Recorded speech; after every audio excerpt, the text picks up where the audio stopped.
Good evening and welcome to a slightly delayed Jeopardy Live panel. I'm Andy Saunders once again. If you have any comments or questions for the panel, feel free to leave them for us on Twitter. I will be looking at the hashtag Jeopardy Live panel throughout the show, and if I see anything I like, I will read it out.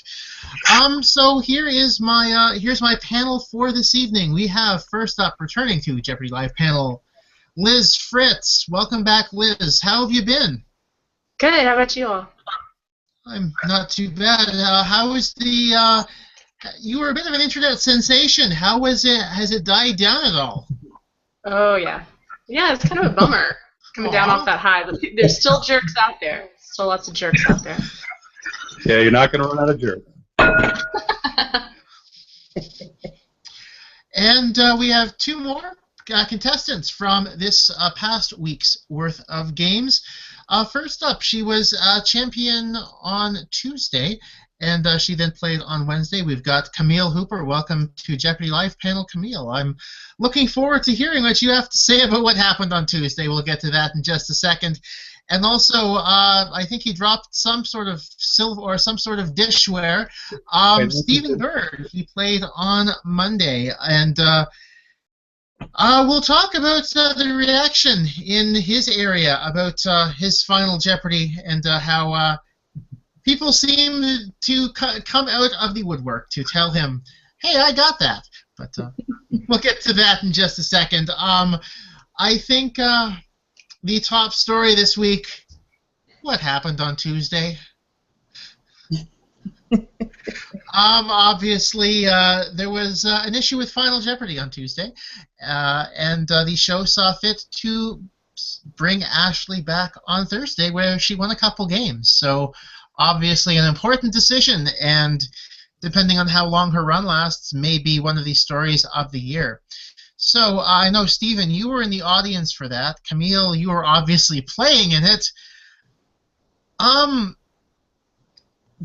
I guess my first question for you, Camille, what was your thought process on that Final Jeopardy on Tuesday? Really, when the question came up, I was just thinking, okay, Rooter landing, really, I mean, for the folks who've been there, and it's just so hard to think anyway. I mean, a couple of times I thought, I'm just glad I got through this without passing out. And the wagering up to that point was probably the most stressful it had been, because I had to think about what I was going to put down. So when the question came up, I was just, I don't know. And you get to the point where you hear the music is ending and you think, well, I better write something. So I mean, just a lot of nerves. I'm just, I wish I had a better answer for you. Now, what was your thought process? You played on Monday, and you were still in the audience for this, Stephen. What was your thought process going through Final on Tuesday? Yeah, I was sitting there, and I was still kind of invested, because I was still kind of in the mode of, that could have been me, I could be there. So, I wanted to torture myself, with if I knew it or not. I was actually sitting behind Ashley's fan gang that they showed. Her friends, I guess, from back in D.C. And I was trying to suss out the Jeopardy. I didn't notice anything wrong with it because I was just focused on those three guys. And who were they? I could not come up with Collins. Like Ashley, I would have put down Aldrin. And yeah, and that's it. And then and then it was kind of interesting. After the game, I saw, there was sort of talking going on. Ashley's friends were kind of whispering amongst themselves, and they brought Ashley out, back into the contestant pool and kept her there. So it was interesting to watch. Yeah, I didn't know why at that point, what was going on. Do you have anything to add from kind of a little bit closer to where Ashley was? I mean, like Camille. Oh, me? Yeah. Oh, well, after after the taping finished, I know that she went and spoke to them again. Like Steven said, I could see that there was, a conversation going on. That clearly she, did not like that last question, thought there was a problem with it, and whatever the conversation was, I was not there, so I didn't hear the conversation between her and the production staff. And then later on, when the second game was being taped that I was playing in, I saw her back in the audience area where the contestants were sitting. So I figured that she'd made some sort of appeal there and they might be bringing her back. I did hear a couple of the folks working on the show saying, well, we'll bring her back if we have to. That was the only comment I heard. So I assumed, well, the on-site lawyer and the production staff are debating this and talking about it, and she was sitting there at that point. That was, I wasn't privy to the conversation, so I didn't really hear the details of what she said to them or what they told her. No, obviously, Liz, you were watching from the television on Tuesday. What was your reaction to Final on Tuesday?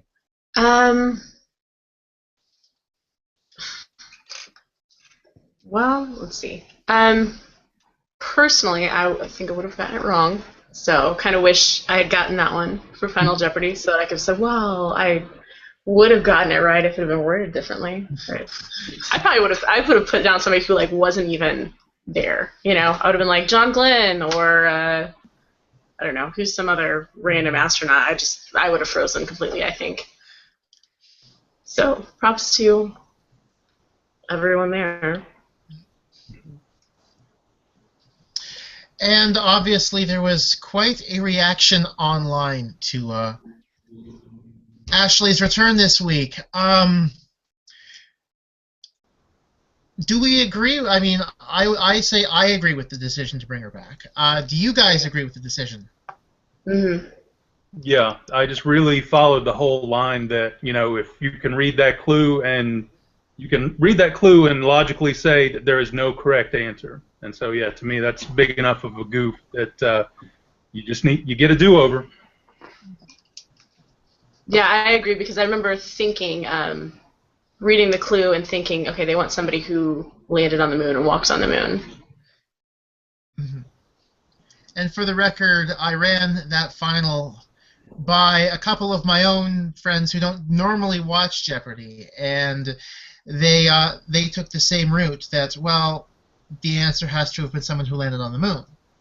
And so that was a number of reasonable people interpreted the clue that way. For the record, when I saw the clue, I got Collins immediately. But that was because I had very recently done some research on the space program and the astronauts for my pub quiz, and realized, that's interesting. There's an astronaut named Eileen Collins. Interesting, because of course Michael Collins too. So as soon as I saw that final, I thought that it didn't even occur to me anything else. But yeah, it can definitely be read that to have no correct response. And there were a lot of comments on my own website, and to you guys, I say, to you guys who feel that if you're watching and you see that, or you think that she should not have come back, you're wrong. Not often I say that like that, but moving on to the rest of the week, I think we should just start with Monday. And Stephen, that was your game, so.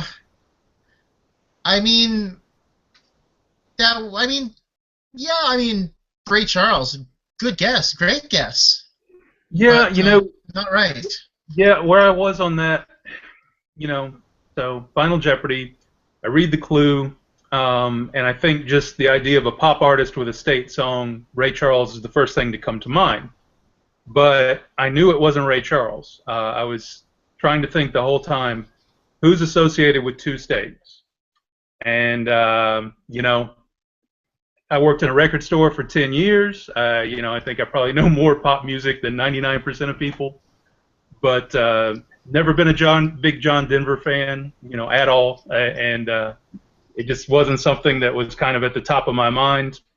So, I was sitting there thinking, and yeah, the Ray Charles, it wasn't so much a guess as it was just the only plausible answer I could give. And, we're just kind of hoping there's something I didn't know about that would prove me right. But didn't turn out that way.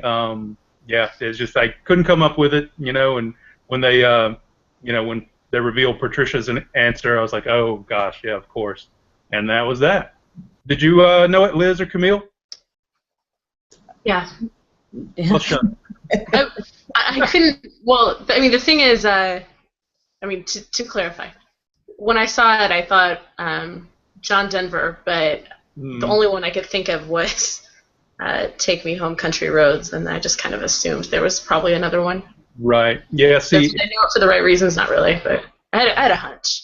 Yeah. See, and that's kind of where I was. If I had known John Denver had one official state song, that would have tipped me off, but I had just never come across that fact, and so I knew I'd have to suss it out, but like I said, I just couldn't pull out of the air, who's the guy with 2 states. I pulled up this mental map of the United States, and I was, it kind of overwhelmed me, like where to begin, and by that time, the music's counting down, so that was that. But yeah, I knew a lot of people would know it.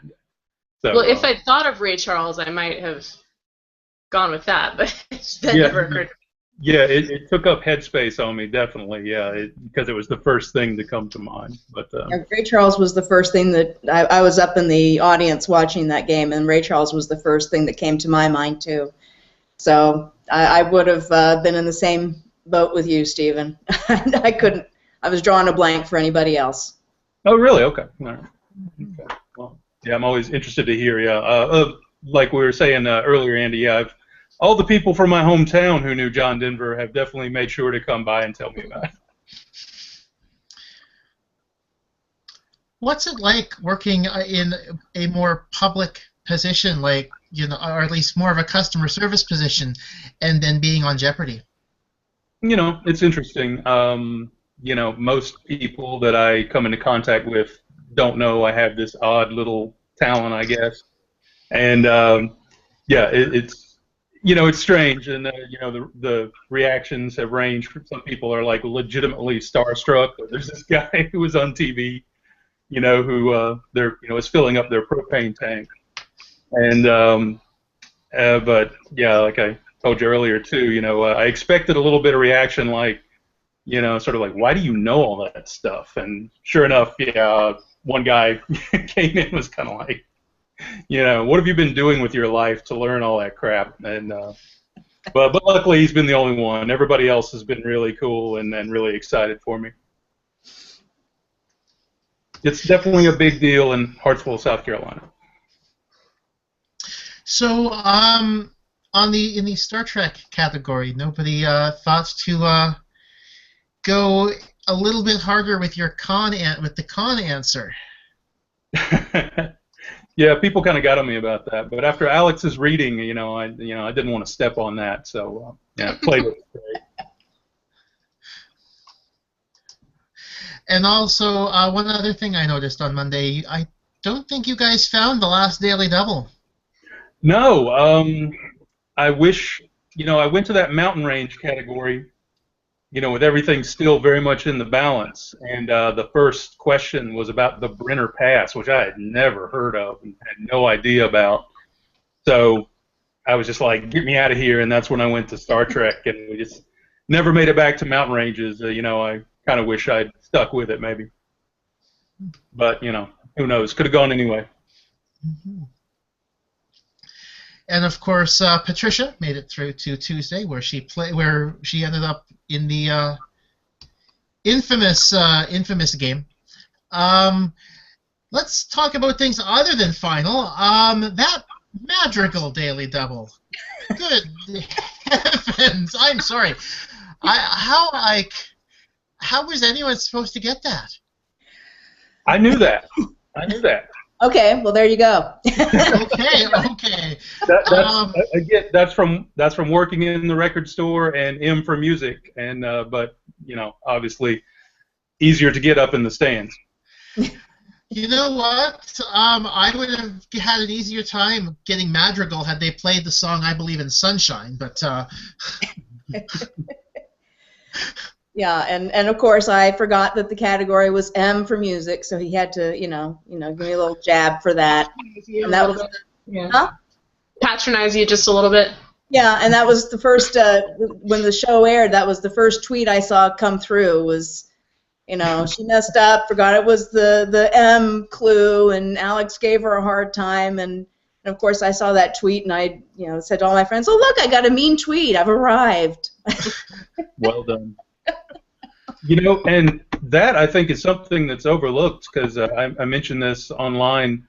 I forgot the category on the Daily Double I got. I just wasn't thinking about it. I think you're so focused on the Daily Double, and I wasn't even thinking about it. And luckily, the clue I was able to suss it out. But then I looked up and it would have been a slam dunk. So I'm glad I didn't miss it, or I would have done the same thing. Did you find that, Liz? Did you ever get focused in the Daily Doubles and forget the category, or were you on top? I only had one daily double, and it was right at the beginning of a round. So no, but I know that when I'm at home and I'm playing, if I'm doing something else and not able to pay attention to the category, I just I get destroyed. I'm not a very good player at all if I don't know the category. I hear you. Apologies for the technical difficulties on Camille's end. We'll get back to her in just a second. While we're waiting for that, I think this is probably a good time to go into This Week in Jeopardy history. And going back to 2005, 2000, not really 2005, but I guess late 2005, early 2006, Carrie Breitenbach. After the introduction of unlimited number of games, you play until you lose, Carrie Breitenbach was the first woman to win 5 games and therefore play a 6th. That happened, I guess, 11 years ago now.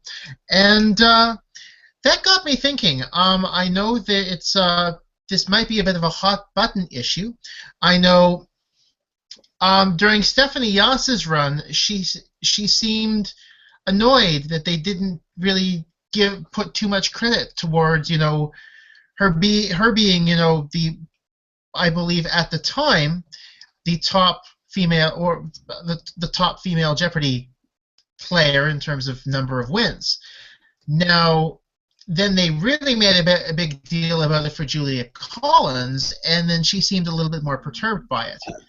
Now, does the panel think it's a good idea or a bad idea to kind of talk about achievements by different gendered players? Ladies. I'm not sure. I would say personally everyone is on equal footing in terms of brain and buzzer timing, and I'm tempted to take more I guess more Julia's side of it.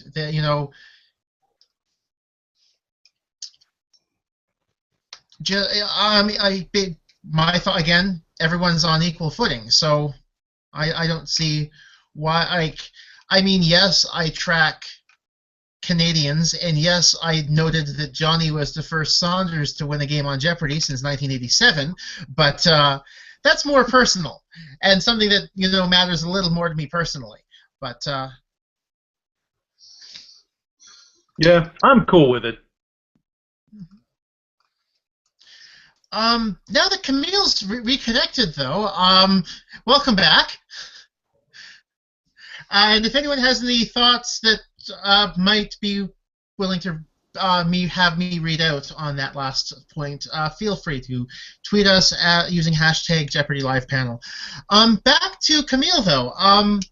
You kind of went conservative on your daily doubles. Was that a result of the first one, kind of a once bitten, twice shy attitude, or was there just more of a thought to be conservative on them in general? Camille?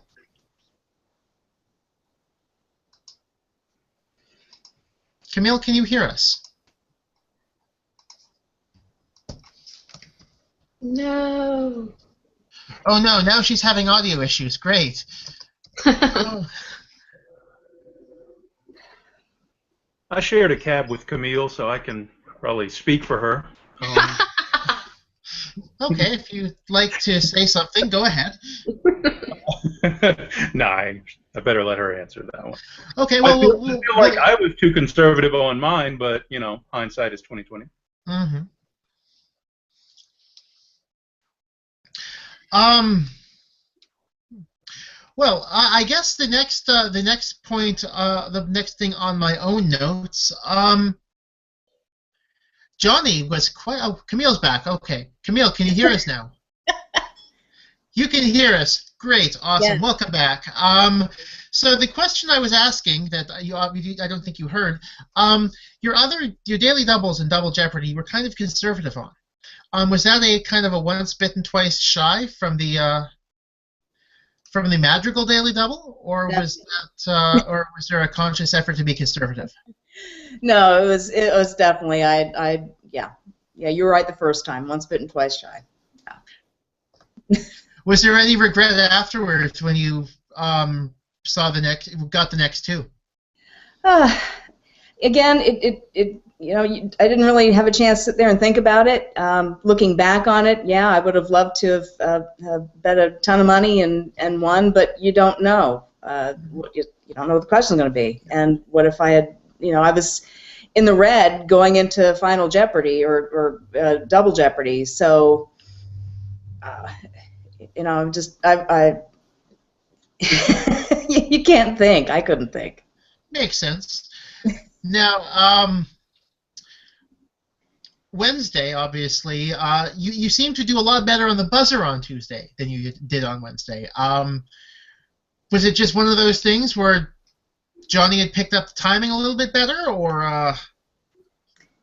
Johnny was definitely very quick on the buzzer on the Wednesday game, and a lot of the questions came up, and I really didn't even have a good guess. So there were some questions that I didn't even try to ring in, but there are plenty of times if I can see it when I'm watching it, nobody else is watching for that, but he was definitely beating me out on the buzzer a lot. He was very fast.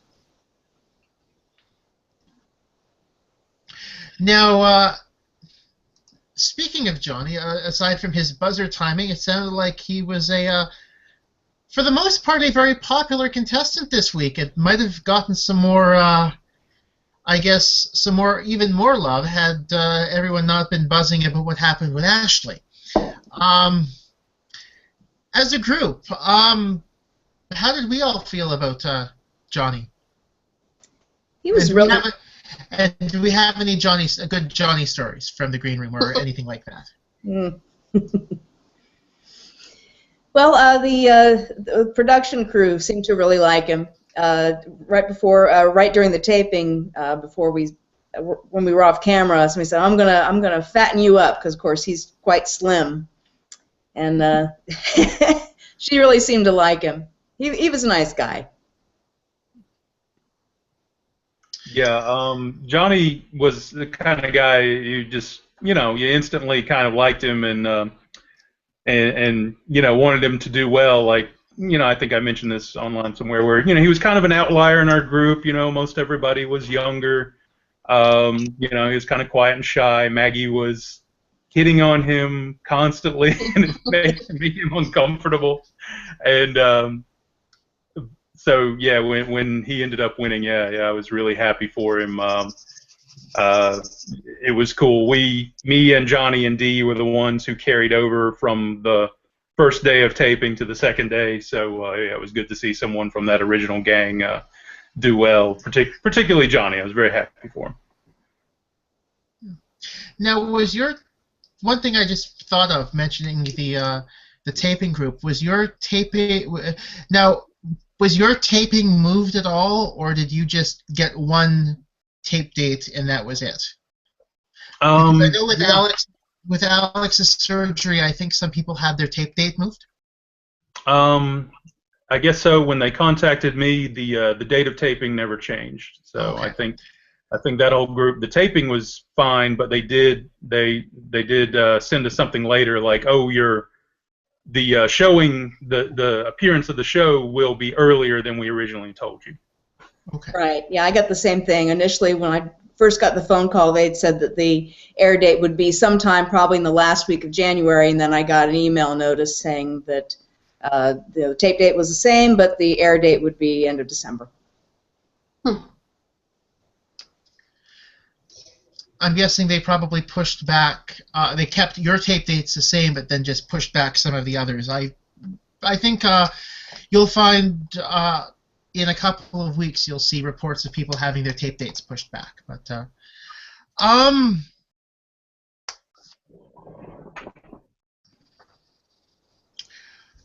well, Liz, obviously, sorry. I was going to say, Liz, what was the fans' view of Johnny? Well, okay, so I was very perturbed by his wagering strategy in his first game. Yeah, I remember watching that, and I was just like, I can't believe how he's approaching the game. He could have really run away with it. He got, I think, all 3 of the daily doubles and bet 1,000, 1,000, and 2,000. Right. And then bet nothing in final. Is that correct? That's Nothing correct. in the He final. bet as Ben Ingram would say, he bet a ball, and wow. So the only thing I could take away from that was that he was just so happy to be there that he really didn't care what happened. Well, it was interesting because I remember when I was sitting in the audience with Marcus on the first day of taping, and obviously everybody there is very smart. They know a lot of stuff. But not everybody is the same. They're not as schooled, I guess, in the play of Jeopardy. Some people, I think, they know the knowledge part cold, but they're not reading message boards and they're not thinking about wagering strategy. And I think Johnny kind of fell into that group where, he didn't feel confident particularly in those things, so he wasn't gonna. So his wagering was just based on that and nothing else. And we saw a little bit. I remember Marcus and I talking to each other. I can't believe, people were wagering very irrationally, and it's something we didn't expect. And it was kind of scary because you're going to go in there, and you can't depend on what people are going to do. It was interesting. I know Keith Williams was kind of pulling his hair out a couple of times this week for sure. And to think that Johnny's, Keith didn't even think Johnny's was anywhere close to the worst wager of the week, that's for sure. So, in fact, had Patricia wagered any differently, we might have seen a couple of people. You might have gotten another chance to anyway, Camille. So, yeah, I saw his video blog for that day. So yeah, I saw his thoughts on that. Yeah, and I read Patricia's response on Reddit to that because, naturally people were kind of tearing her up on that, and I get where she was coming from, where, again, she kind of expected Ashley to wager more rationally, and I think had just thought that was it, there was no chance, and Ashley, as I was talking to Marcus, just pushed it all into the middle, and, she just didn't expect that. Well, I mean, I guess, but still, it's, No, I get it. Not the right wager. I am not the. I don't know. I guess if she gave up, then. Yeah, it felt to me like after hearing that she'd given up, and that kind of breaks my heart a little bit. That to think that somebody wouldn't play to the end of the game, I guess, and. Yeah, she admitted, wasn't the right thing, but I understood where she was coming from, but yeah, I think everybody agreed, wasn't the right choice, but you as she said too, and I think as we all have experienced being up there, yeah, the right choices don't always come to you. Yeah. Now, Stephen, did you know you were going to kind of be an alternate your first day of taping, or did you? Or were you just kind of on pins and needles the whole first day?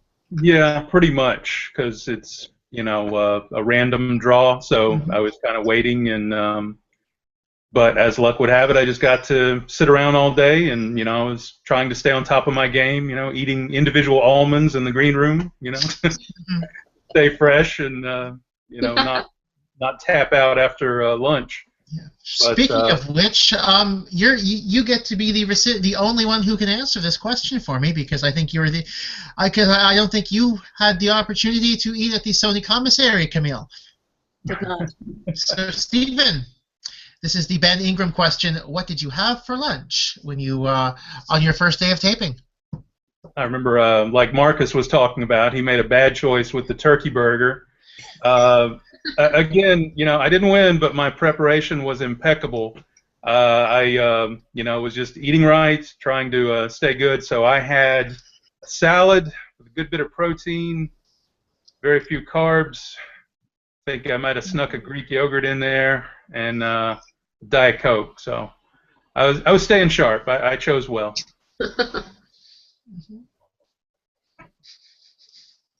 Salad was good. We've got a couple of comments on the hashtag, both from Claudia. She knew Madrigal. Jeopardy is a fickle mistress. Nobody who has ever been on Jeopardy should give anyone else a hard time. And also, half the time, she needs the category name to figure out the answer. So, it's a good thing to remember. Yes. It certainly makes it a lot easier sometimes. And I hope, I should point out, I hope that I never come across as giving a contestant too much of a hard time, especially here on panel. And I've done a lot of these interviews, and so I kind of feel like I've got a reasonable idea on what you guys face.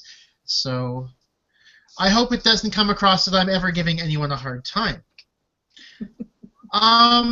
Now I think it's a good time to move on to the segment that Liz suggested for us a couple weeks ago, that being mean tweets. I don't have the Angry Birds theme yet. I'm probably not going to go for it because I don't need the Finns getting on my case about theme songs or anything like that. So what we're going to do, I'm going to screen share a couple of tweets. Stephen, you're in luck. You didn't really get people saying bad things about you on the internet, so couldn't really find anything in terms of mean tweets for you. That's the advantage of being a pretty boring, bland guy, and I'll take it in this case. However, I do have a couple for Camille, and I do. So what I'm going to do, I'm going to put these up on the screen. You get to. You want me to read them? You get to read them out. So this one is from @theJoeBall.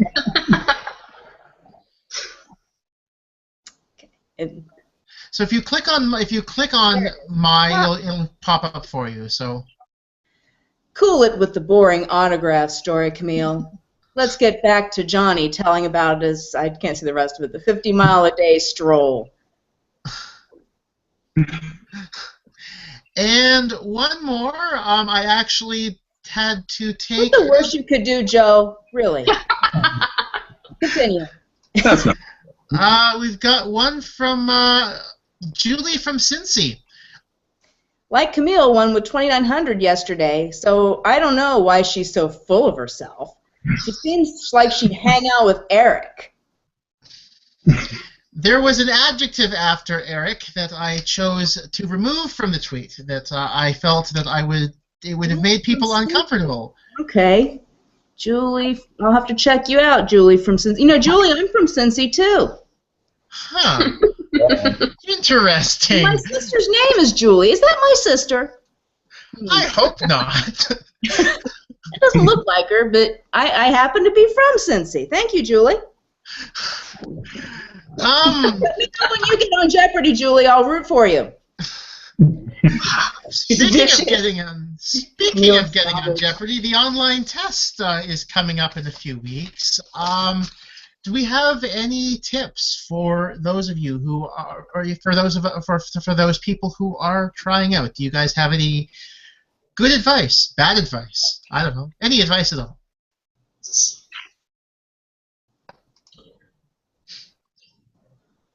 get as many right as possible. I like that as well.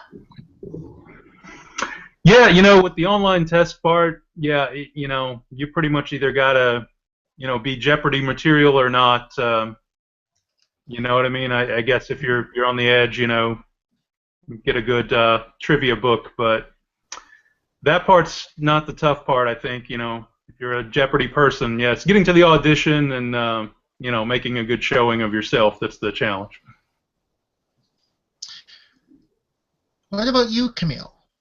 It's luck of the draw. I've taken the online test a few times, and there have been times I thought I'd done really well, and other times the questions I'm like, what in the world is that? So I don't know that you really can prepare for it. Okay. So when did you both try out? I tried out this last time, July 23rd in Tampa. And you, Stephen? I tried out. It was in Atlanta in June. Okay. So I guess which contestant coordinators did you have at your audition? Maggie. Oh, go ahead. I was going to say Maggie was at the tryout that I did. Mm-hmm. Yeah, Maggie for me too. Yeah, I think maybe Karina was there too, but yeah, Maggie was my group, which is good. Maggie definitely, I think, you know, is probably the best to get. You know, she really puts you at ease. I'd auditioned, you know, a few times before, and you know, I don't know, maybe some of the other folks, you know, Maggie brings the best out of you, I think, maybe. Mm-hmm. I'm almost kind of feeling disappointed that I did not have Maggie at my audition. So No. I had her at my first audition in 2008, but not in this most recent one in Kansas City. But sad, what might have been. But you know what? I still have another 11 months and 28 days in the contestant pool, so we'll see. We shall see what happens there. In terms of my own notes, I am kind of out of mind. So I guess this is where I ask if anyone on the panel has any questions for anyone else on the panel.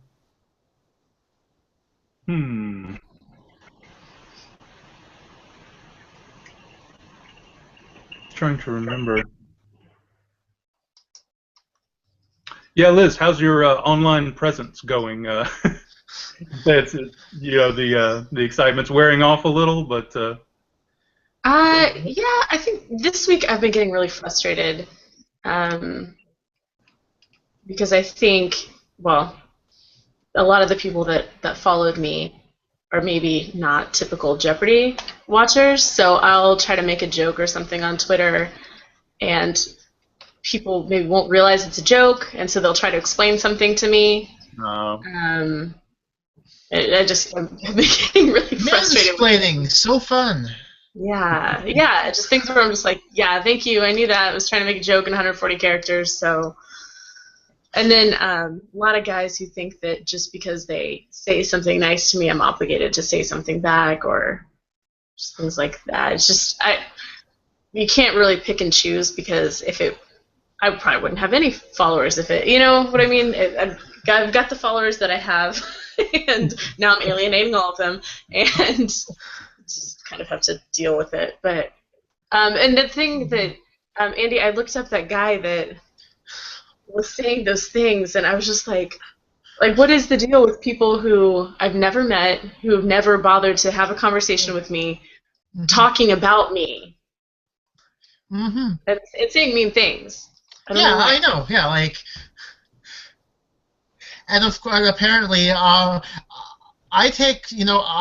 sometimes respond to these people, and of course, I take flack. I got one in my direct messages recently, being like, I hope you have fun responding to complete strangers like this, and Like, I hope you do too. I hope you enjoy calling people out. Calling people you don't know out on something you may not agree with. Oh yes, this was when I told somebody. There was some criticism over not smiling. Yes, that was it. Oh, I think Kea needed. That's right. Kea needed to loosen up on yesterday's rerun. And I'm like, you know, she's sitting there at $9,600 before the first break, and oh, she needs to loosen up. No, try again. But, Yeah. oh boy, Yeah, yeah, that's what the internet has become these days. Everyone with a smartphone gets an opinion, and I'm not sure how much I like it. Yeah. Oh, I got a good direct message recently because I used to have it set so that only people I followed could DM me, but I changed that because I wanted to see what would happen. And I had a guy message me and say, "Hey, do I have your permission to fantasize about you and I in a lightsaber duel?" He was like, "Let me know." Let him know. So, Camille, have you gotten anything weird yet? No, I definitely haven't gotten that kind of attention. Are you on Facebook? Yes. Check your filtered messages if you haven't. Okay. I didn't even know it was a thing, and I have like 100 of them, and most of them are like, "Hey, nothing creepy, just wanted to say hi and let you know that my wife and I really like you on Jeopardy." Just, Filtered message. Okay. oh, not creepy at all. Yeah, if you go to, well, I don't even know how you find it, but I didn't know you had filtered messages, and I do. Mm-hmm. If you go to the Facebook site proper, there should be a spot in the messages area where you might be able to see that. What about in real life? Have you guys, been getting recognized just out and about, random places? No. No. Okay. Never. Of course, I had a ton of makeup on when I was on TV. So. Yeah. Actually, I only had like 3 people from work even ask me about it. Like nobody from work even knew that I was on there. Wow. Been going incognito.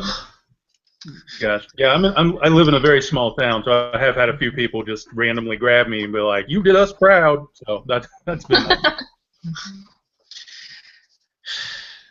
Now, I guess my question for you, Liz, is would you have rather had a lot more in-person attention than online attention?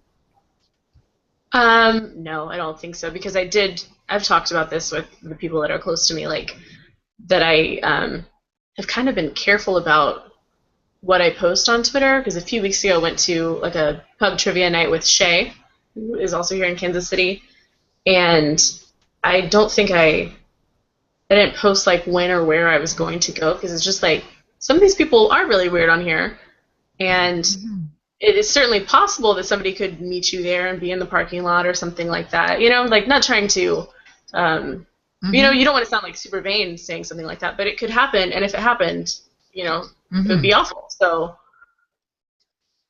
I think it's probably good. Oh yeah, definitely. And I mean, obviously, there are some weirder people in the community. We've done. I'm. It's my hope that so far we've done a reasonably good job of trying to keep them at bay. But again, yeah, you're right. You just never know what might happen. So we always need to stay vigilant and make sure that nothing happens, that nothing bad happens to people that we call our friends. So. And carry your pepper spray. Yes, carry your pepper spray. Does anyone else have any questions for anyone else on the panel at this point? Well, I was just, I felt like I was just so stressed out and nervous doing that. I wonder, did you guys feel that when you were on, or am I just the only one who didn't just get out there and embrace it and go gangbusters and know exactly how to wager all the time and never slip up or anything like that? Is it just me? I can't speak from Jeopardy experience, but I can speak from other game experience. That I know that a few years back I was on a podcast game show run by Paul Paquette, and the first time, I won my first game, went well, came back as returning champion, and then my two opponents that day were Jerome Vered and Mitchell Shapanchik. Mitchell is the advisor of the University of Chicago Quiz Bowl team. And it was like, oh, by the way, you're playing basketball, and your two people are, you got Scottie Pippen and you've got Coach K. Good luck. And all my strategy went out the window, and I lost horribly. I had the whole strategy mapped out going in, and right off the bat, I just completely screwed it up, and it did not end well. I lost horribly. So you know what? I hear you. It can happen. Yeah, Liz, you had the great poker face. What was going on with you? I was terrified, obviously. Okay. Let's see, what was I thinking? I don't know, just everything happens so fast. Yeah. So I was scared. I had crammed quite a bit before reading several books and things like that, and just was trying to remember everything. I remember we were talking about wagering earlier. Both times when I got into final, I was just thinking like, oh my gosh, am I gonna come up with an awful Final Jeopardy wager, and then is Keith gonna make fun of me? Are these people out there gonna, are these people that I really look up to going to disapprove of what I did? Will they not accept me? I'm worried about those things a lot more than I should have. I was really worried that I would, that the amount that I wagered in final would just not make any sense at all. That I would think that like, okay, I'm wagering to win by 1 or something like that, and people are gonna be like, what? That doesn't add up to that. Like, do you got no math? Because I've really got no math. So I was very, very nervous, and I think that's kind of what the poker face was, and then the duck face in the second game.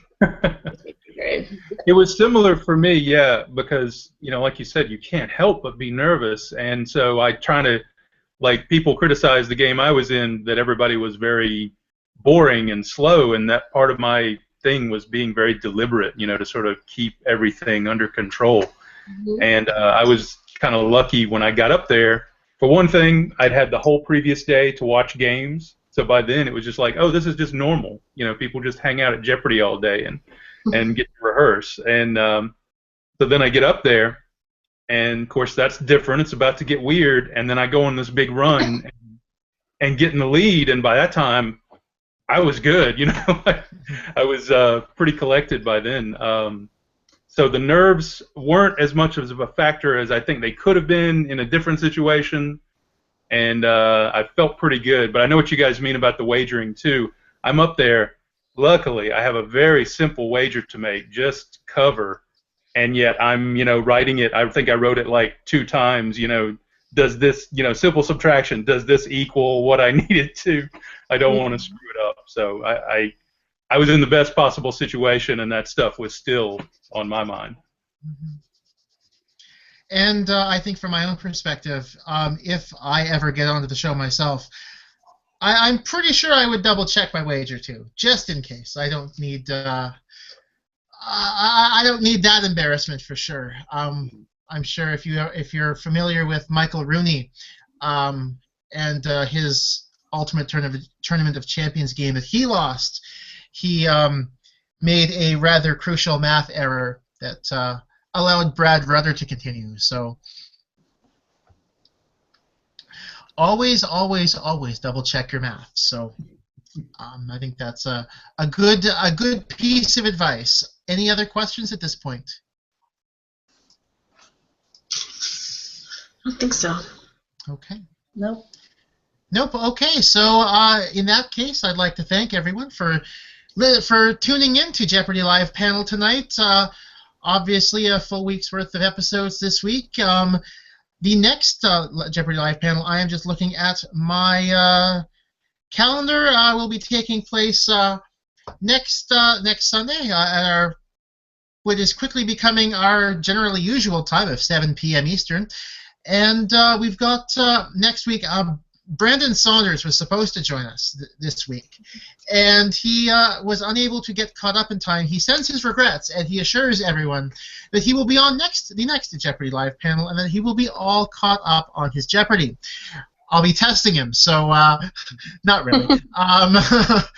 In any case, for everyone here at the JeopardyFan.com and Jeopardy Live panel, unfortunately, I'm having some technical difficulties, and there are no closing titles this evening.